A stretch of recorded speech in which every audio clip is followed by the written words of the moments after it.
Olá, queridas e queridos participantes do Clube de Leitura Letras Lê Mulheres. Eu venho conversar um pouquinho com vocês sobre a autora que escreveu o livro que indiquei para o mês de março, Papel de Parede Amarelo, Charlotte Perkins Gilman.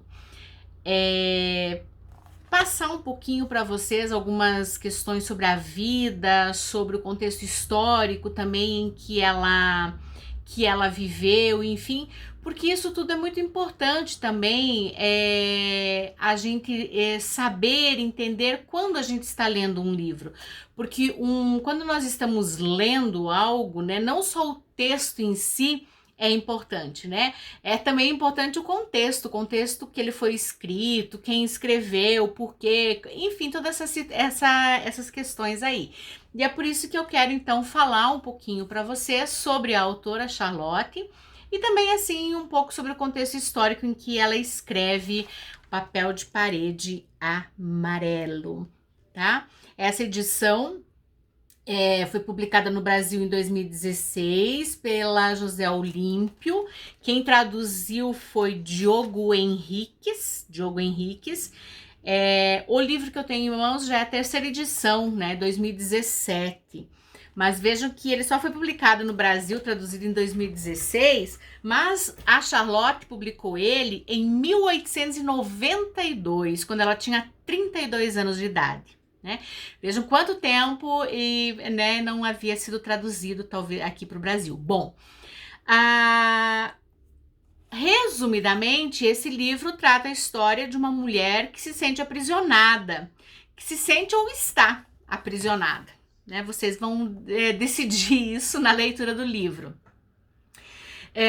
Aprisionada talvez pela condição do casamento, pela condição da doença, aprisionada pelo médico, pelo marido, pela maternidade, enfim, é uma mulher que se sente aprisionada, né?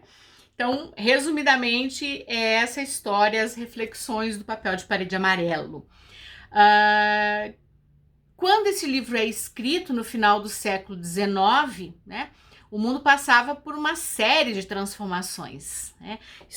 Históricas, sociais, econômicas, políticas, culturais, advindas da Revolução Industrial. Então, o mundo estava mudando muito. E é também a partir desse momento em que se fortalecem as lutas, as lutas das mulheres, né? É um período aí no começo do século XX, das sufragistas, né, o direito ao voto, vários acontecimentos aí que refletem, né, que refletem hoje, né, em algumas coisas que nós temos por direito e que na época não era direito e que a gente deve àquelas mulheres, né, de fato, que lutaram, estiveram à frente, né, batalhando para que as mulheres tivessem direitos iguais, que ainda hoje, infelizmente, não temos, né? Assim, no papel talvez sim, mas efetivamente não. Bom, no livro, a personagem, ela é diagnosticada, eu anotei aqui, né, abre aspas, com temporária depressão nervosa, uma ligeira tendência histérica. Por que eu lembro disso? Porque, como eu digo para os meus alunos que eu adoro uma fofoca de escritores, claro que fofoca de escritores é o quê? É contar a vida do autor, da autora, né? E que muitas vezes foi liberada por eles, como no caso da Charlotte, que escreveu uma autobiografia. É que a Charlotte, eu lembro da personagem, porque a Charlotte conta na sua autobiografia que ela também passava, na época que escreveu esse conto, ela passava por uma situação bem conflituosa na vida, né? Fazia pouco tempo ela tinha dado à luz, né, a sua filha Catherine, que é a única filha que ela tem, e hoje o que talvez a gente entenderia a medicina como depressão pós-parto, na época não foi diagnosticado dessa forma, né? E a Charlotte, assim, teve muitos problemas. Ela acabou sendo internada num sanatório, como era o nome das clínicas, enfim, psiquiátricas. Não, né? Não é esse o termo aí, né? Mas, enfim, nas clínicas que internavam as pessoas na época. Sanatórios. E ela foi submetida a um tratamento chamado cura do repouso. E daí eu adorei esse nome, cura do repouso, né? Eu já fiquei me imaginando assim, repousando, né? De tanto cansaço, de tanta lida diária, mas não era bem isso, né? Mas a cura do repouso era basicamente, né? Que a pessoa ficava lá no sanatório em repouso, né? Só que claro que isso não funcionou. A gente sabe hoje, pelo avanço da medicina, que a depressão realmente é uma doença, que a depressão tem cura, mas se ela também mata, porque se a pessoa não se trata, né, ela pode matar sim, né, por N fatores, enfim, aí. Mas a Charlotte, então, não resolveu o problema dela na época. E ela depois sai desse sanatório e se cura sozinha entre aspas, porque não é que ela realmente se curou, tanto é que no decorrer da vida dela, né, ela viveu um bom tempo ainda, assim, ela teve várias crises, enfim, depressivas, justamente por não ter, né, sido diagnosticado corretamente, tratada, enfim, aí, né. Mas ela sai do sanatório e alguns anos mais tarde, acho que 2 ou 3, ela acaba se divorciando do marido e deixa aos cuidados dele, logo depois, também 1 ano, 2 depois, a filha, né? E aí foi muito criticada na época pela mídia, hoje ela seria cancelada, com certeza, né? A mídia é cruel. Por não entender, né, também as questões, mas ela deixou a filha aos cuidados do então ex-marido, que casou-se novamente com não sei se é a melhor, mas com uma amiga da própria Charlotte. E a Charlotte deixou a filha aos cuidados deles, né?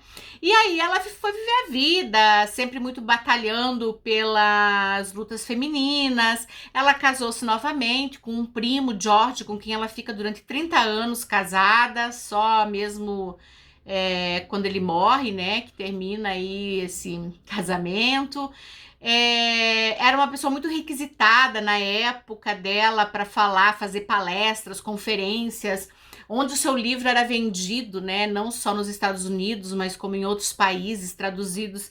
Ela era chamada para palestrar, ela foi professora também e sempre lutou, né, por essa questão da valorização da igualdade feminina. Bom, veja que eu começo, né, com um livro que é, sim, feminista, mas não necessariamente que o nosso clube de leitura será um clube de leitura só feminista. Vai ser um clube é um clube de leitura que lê mulheres, não necessariamente só, assim, né, que carregam bandeiras, certo? Muito bem. Esse primeiro, sim, né?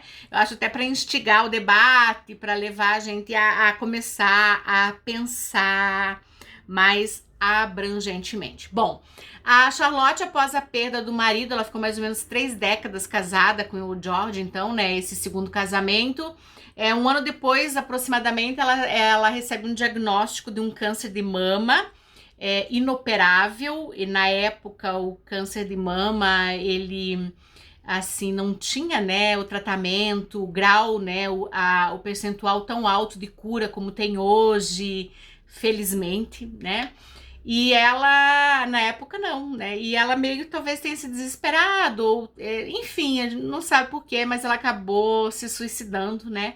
Em 1935, 1 ano depois da morte do marido, e que ela descobriu ter esse câncer de mama inoperável, né?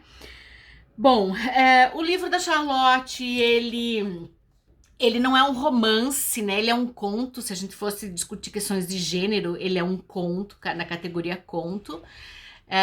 Ele tem essa tradução que eu tenho tem em torno de 110 páginas, mas não é por conta do conto, né? Porque tem um prefácio da Márcia Tiburi, também tem um pós-fácio da Helena Regis. Elaine, desculpe, não Helene, Elaine Regis, né? Muito interessante de leitura, inclusive, nesse livro físico, né? No e-book talvez não tenha. E ele ficou, depois da morte da autora, aí, durante muito tempo sem ser publicado, né? Ele só foi republicado em 1970, uns 50 anos mais ou menos mais ou menos, na década de 70 pela editora The Feminist Press, né, em Nova York. E que estava fazendo uma publicação de autoras feministas da década de 20 e 30. E de lá para cá ele tem sido muito discutido, teses, dissertações, né, a partir deste conto, né, que realmente tem muita coisa para nos dizer, né? Eu espero que vocês realmente gostem da leitura. Eu quero encerrar esse vídeo lendo para vocês que tem no pós-fácil, né? No pós-fácil, aqui o meu marca-páginas fica caindo, né? Para vocês é um texto que ela escreve sobre essa questão da mulher, e vejam como ela realmente, é um trechinho, né? Como ela realmente era, chegava no âmago da questão. Ela diz o seguinte: o trabalho das mulheres dentro de casa, sem dúvida, permite aos homens produzir mais riqueza do que normalmente conseguiriam. E desta forma, as mulheres têm papel econômico ativo na sociedade. Mas o mesmo vale para os cavalos. O trabalho dos cavalos permite aos homens produzir mais riqueza do que normalmente conseguiriam. Os cavalos têm papel econômico ativo na sociedade, mas não têm independência financeira, assim como as mulheres. Forte, né? Boa leitura, um abraço e nos vemos no nosso primeiro encontro virtual no último sábado do mês de março.